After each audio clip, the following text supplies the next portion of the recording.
The gravel in Sweden is quite a lot of different gravel. It could be the forest roads that are quite rough, but the one we love the most and which you can find a lot of, it's smooth, fine gravel roads that has no tarmac, but it's suitable. It's done for cars, so it's perfect for a good gravel flow. In Swedish, gravel is grusväg. Grusväg.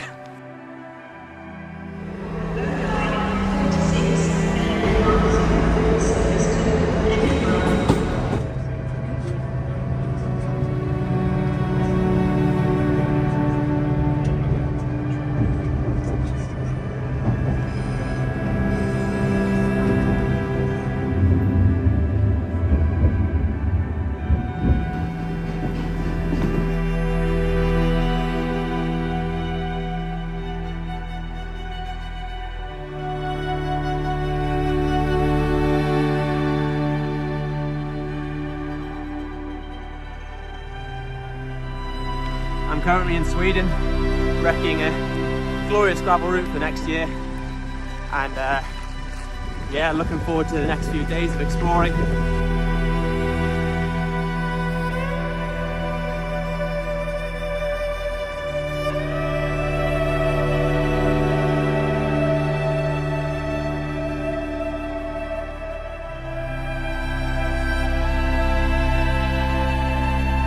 Hi, I'm Jonathan. I live here in southeast Sweden in a little village called Västerås, and since we moved here a year ago I've been getting really stuck into the cycling, and particularly the gravel cycling. It's just mostly forest here. It's about 70% forest, lots of lakes as well, very few people, very few cyclists, and a lot of very good gravel roads. With Glorious Gravel, we're going to be doing a 3-day tour with a prologue as well. And we're going to be taking about 350 kilometers of mostly gravel roads in the area, starting here in the southeast at a place called Valbysäteri. The northernmost part is a village called Gränna on Vättern, and there's an awful lot of fantastic, indeed glorious gravel on the way. So we're just testing the ride here today. The weather is usually a lot better than this. This is quite unusual for Sweden. And yeah, gonna have a lot of fun, and I hope you guys do too. Hello, I'm Bo. I'm grown up here, and I'm a pal to Jonathan. Got to know him because I'm involved in the local cycle club, and you have a lot of different cycling here. I just love it. It's gravel, it's mountain biking, it's enduro, it's road. Everything is very nice, and especially the gravel roads that I know you like a lot.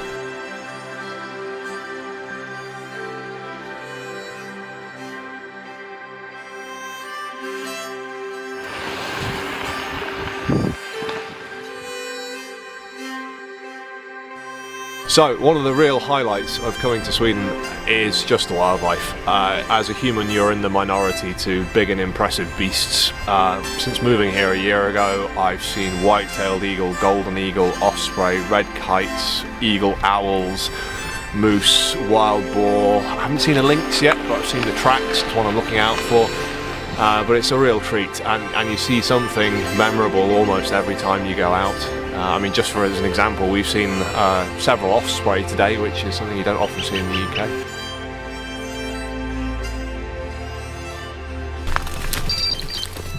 Right, so this is a common problem that we have when plotting tracks here in plotting routes here in Sweden, is that the track will often be gravel until it's not, and then you end up on a forestry track like this, which sometimes needs a little bit of walking or a little bit of work doing to it if you're planning to use it more regularly, but you've got to have a sense of adventure when you're gravel cycling here if you are doing a route blind.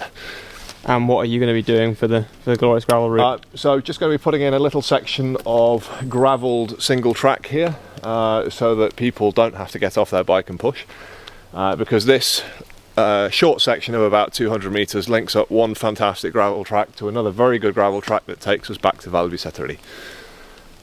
Yes. So you're going to make it nice and flowy? Nice and flowy, and it saves an awful lot of tarmac and asphalt cycling, which we want to avoid. Yeah. Did you? I was on my way on that other track that we saw. But then it just stops, doesn't it? No. It closes. Yeah, but it goes to another road. Yeah. But that would require a lot of. Yeah. You can't cycle this. That's the problem. Not on a gravel bike anyway. No.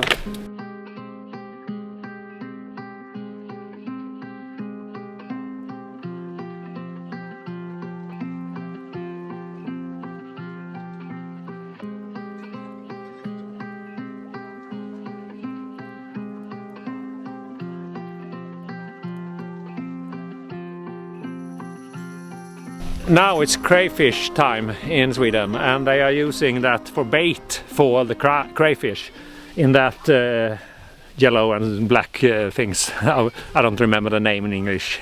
What's it in Swedish? The cage, the bur, the cage, the crayfish cage. Yeah. So sauna is a really big part of Swedish culture. It's called bastu here, and they're always by lakes. And the tradition is you go in the sauna until you've had enough, and then you jump in the lake and just repeat. So in any given week, I'm in the sauna at least once, quite often more than that in winter as well. And it's just a really nice way to enjoy the countryside, enjoy being in the water. We cut holes in the ice in the middle of winter. It's absolutely fantastic, an amazing feeling. The perfect way to relax after a bike ride. It is an absolutely superb way to relax and to sort of de-stress the muscles a bit after a long bike ride. And I'm on my own, heading about another 15k to get to the accommodation tonight. And why you should come here as a cyclist, it's just the feeling of wilderness when you're out on the forest trails, like with the animals, you know, you're in the minority. There's just so little, there's so few people here and so little civilization.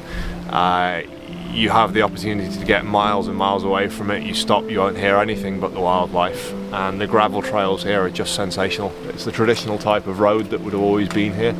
They're well maintained. They're exciting enough to be fun, but smooth enough not to tire you out too much. It's a pretty wet one today. I think I'm about a couple of k away from my destination for tonight. Looking forward to some food, because the only thing I've had on this ride is some blueberries from the side of the road. So yeah, not quite enough.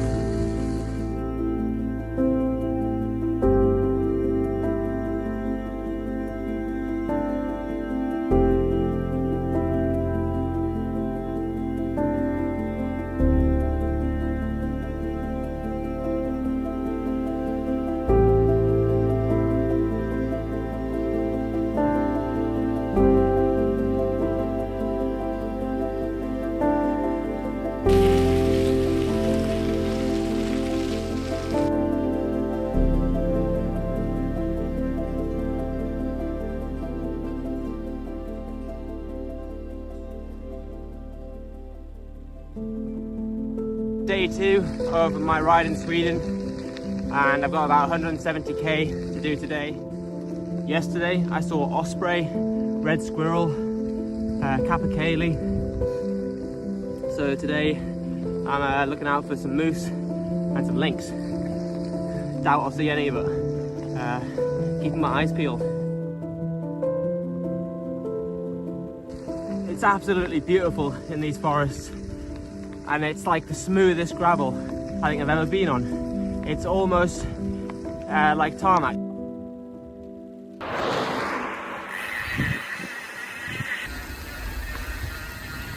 Just as I thought it was starting to warm up and stay dry for the rest of my trip, it absolutely tipped it down.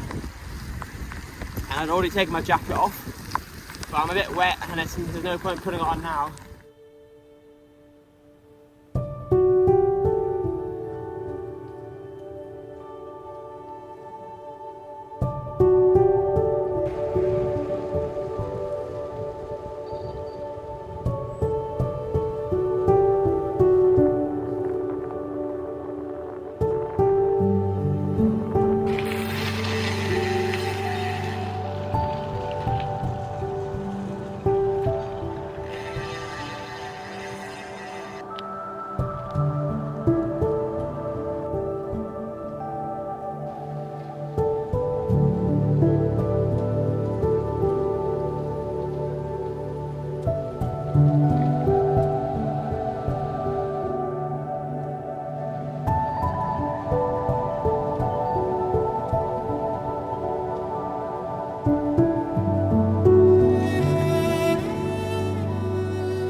weather's improving.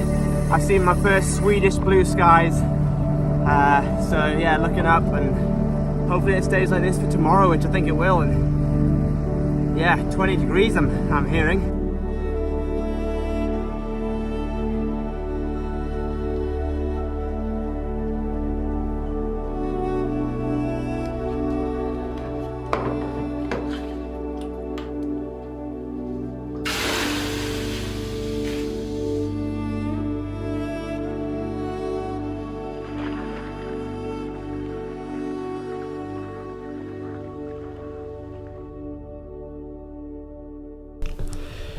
It's the start of day 3. Let's go for breakfast and then hit the road and hopefully see some moose. I'm just leaving Wider Home, which is the golf resort that is the end of stage 2, and it's a really nice place with some good food and a nice sauna and a lake to jump in.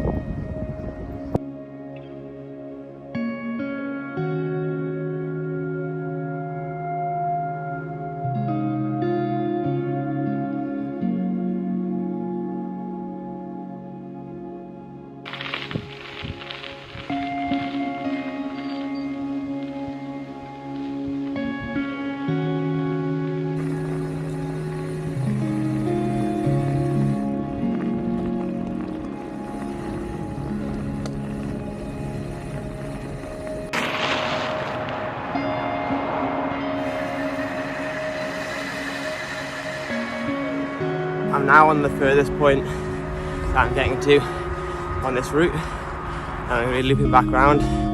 I'm currently riding alongside a big body of water called, I think you pronounce it Vattern. But yeah, just gone up a very steep hill, and that's why I'm out of breath. But a beautiful day today, and nice to see some blue sky.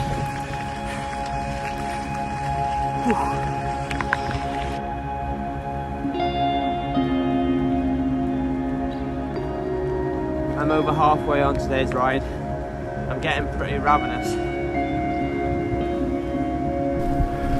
I've run out of saurine. This route is amazing through lots of forest and rural farmland, but I've not passed any shops, and not today anyway, so I'm going to have to start foraging.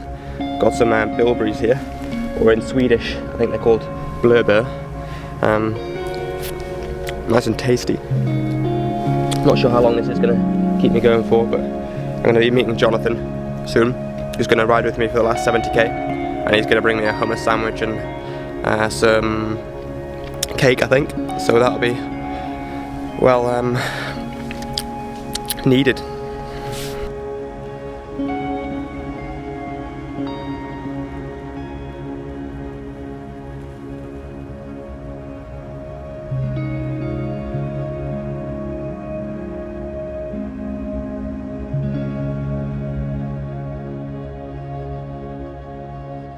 What did you bring me for lunch? So we had some stir fry from yesterday with foraged mushrooms from the forest. So we had, well, in Sweden they're called Karl Johan's svamp, which is, was it penny button mushrooms? I can't remember the exact English name. And also chanterelles. So we were out in the forest yesterday afternoon with the children, and we managed to find a really good patch of chanterelles, and they were just absolutely delicious. But the foraging is a big part of summer life here in Sweden. So as well as that, we also had the blueberries and the lingonberries as well, and you can just spend a lot of time in the forest picking an awful lot of fresh and delicious food.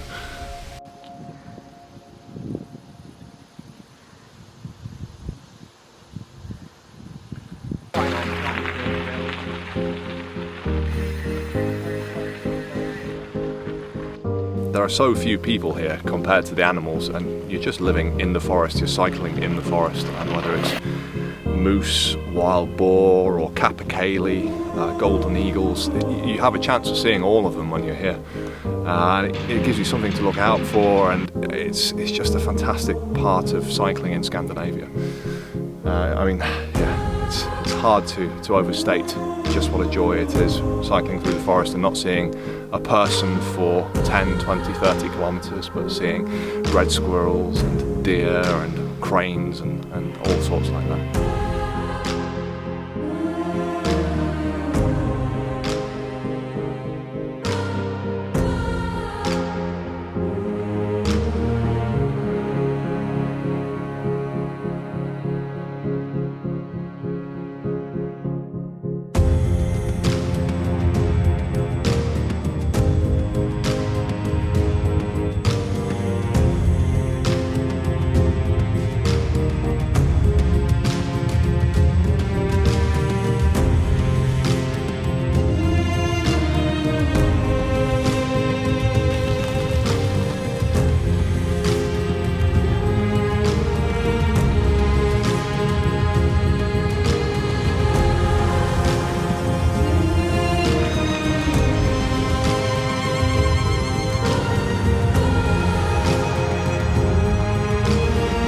This is the end of the gravel in Sweden for me, and we're finishing here at a sauna, and we're going to jump in the lake first and then jump in the sauna. But the gravel here has been amazing. We've been going from the smoothest gravel that I've ever ridden to the smoothest tarmac, and yeah, it's, the gravel's better than the roads in the northeast, so couldn't ask for much better. And then the last day we've got this beautiful sunset, and yeah, like Sweden's really pulled it out of the bag for the last bit, because the first couple of days were a bit wet, but yeah, I think I've deserved this bit of glorious weather towards the end on a glorious gravel recce.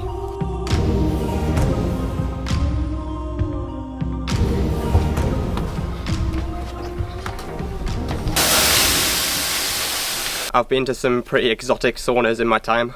I've been to the most opulent baths in Almaty, Kazakhstan. I've been to many a sauna in, hammam in Turkey. But I'd say this sauna right here is the best one I've ever been in. So yeah, come to Sweden for an epic sauna after an epic ride.